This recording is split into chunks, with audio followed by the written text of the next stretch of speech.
first author of the night is Nigel W. Limespith. He's a prominent critic of holiday traditions and pagan influences. In his 2006 book, titled The Blind Jack-o'-lantern, he argued against the use of squash as a method of deterring evil spirits. This book put his name on the map as one of the first outspoken anti-holiday traditionalists of our time. He has since written several popular books such as Santa is Not Great and How Leprechauns Poisoned St. Patrick's Day. He makes regular television and radio appearances, predominantly discussing these topics. Here with an excerpt from the North Cumberland bestseller, The Easterbunny Delusion. Please welcome Mr. Nigel W. Limespith.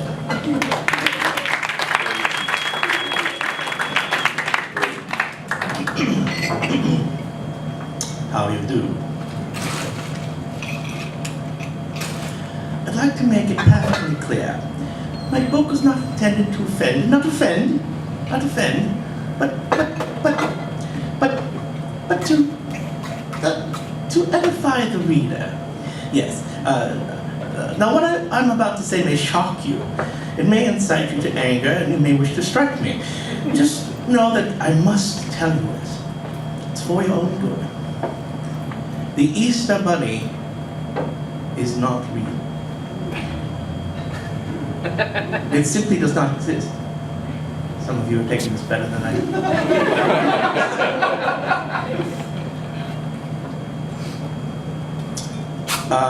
Very well, I shall read an excerpt from my book. The Easter Bunny Delusion. What I find fascinating and yet troubling is the overwhelming support that emboldens such a ludicrous belief. Doubtless, it would shock any sensible person to enter a Walgreens or any of various supermarkets in the months of March and April. It truly confounds me that so many people don't realize those bundles of green grass for sale aren't grass at all. It's plastic. It is. It's been scientifically proven to be plastic. Its only purpose is to get brainwashed people to spend their hard-earned money so that Mr. Walgreen may live an affluent lifestyle with no responsibility of his own. He wears expensive suits and drives fancy cars. All the while, thousands of Easter Bunny believers show up in droves to dish out cash in exchange for eggs, which, may I add, only turn out to be chocolate. All the while, never actually seeing this Easter rabbit fellow with their own eyes. And yet this scam doesn't seem to trouble anyone. How can mankind move forward in the 21st century if so many people think that you can buy a sack of gold coins for £1.6? I'm here to say enough. It is every person's duty to peel back the proverbial gold foil and discover that they've been swindled into purchasing confectionaries. I suppose the most appalling and disgusting atrocity is the Easter rabbits fanatics are encouraged to, and indeed do, take this very visage of the Easter Bunny, formed in chocolate, and literally consume its body.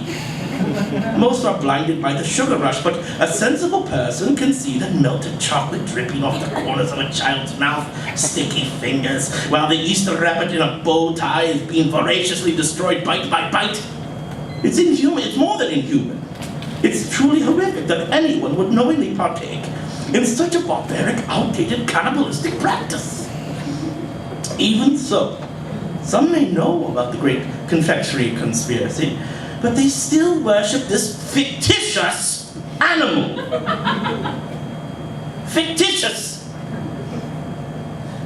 The Easter rabbit is arguably the most unpleasant character in all of fiction. Jealous and proud of it, a petty, unjust, unforgiving control freak, a vindictive, racist, pestilential, megalomaniacal, cunning, selfish, capriciously malevolent bully.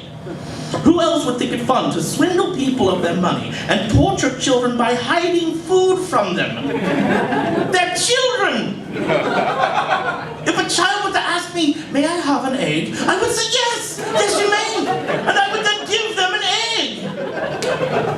I certainly would disguise it to look like something inedible and then hide it from them in the backyard! This is the exact kind of barbarity that I'm talking about. The Easter Bunny does not not only does it not truly exist, but has a mythos that has permeated, saturated, and poisoned our culture.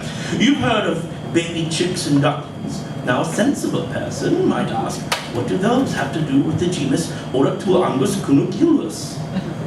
I'll tell you, not a single bloody thing. And yet we see greeting cards, marshmallow puddings, and imitation taxidermy versions of such birds. For what? For the Easter Bunny?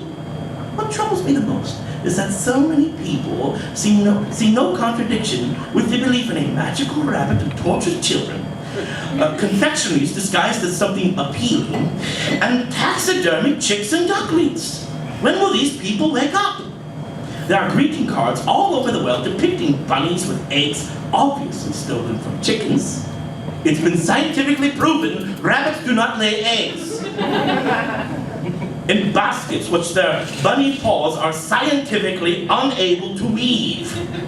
This evidence should be sufficient for anyone to come to the conclusion that this Easter rabbit fellow does not exist, and yet many Americans living in the bunny belt have the audacity to knowingly disagree. The anti-Easter bunny view is correspondingly life-affirming and life-enhancing, while at the same time never being tainted with self-delusion, wishful thinking, or the self-pity of those who feel that life owes them fruit-flavored jelly beans. The take-home message is that we should blame everyone who believes in the Easter Bunny itself, not merely Easter Bunny extremists, as though that was some kind of terrible perversion of the real decent Easter Bunny. Voltaire had it right long ago. Those who can make you believe absurdities can make you purchase confectionaries. Sorry if I broke your hearts. Thank you and good night.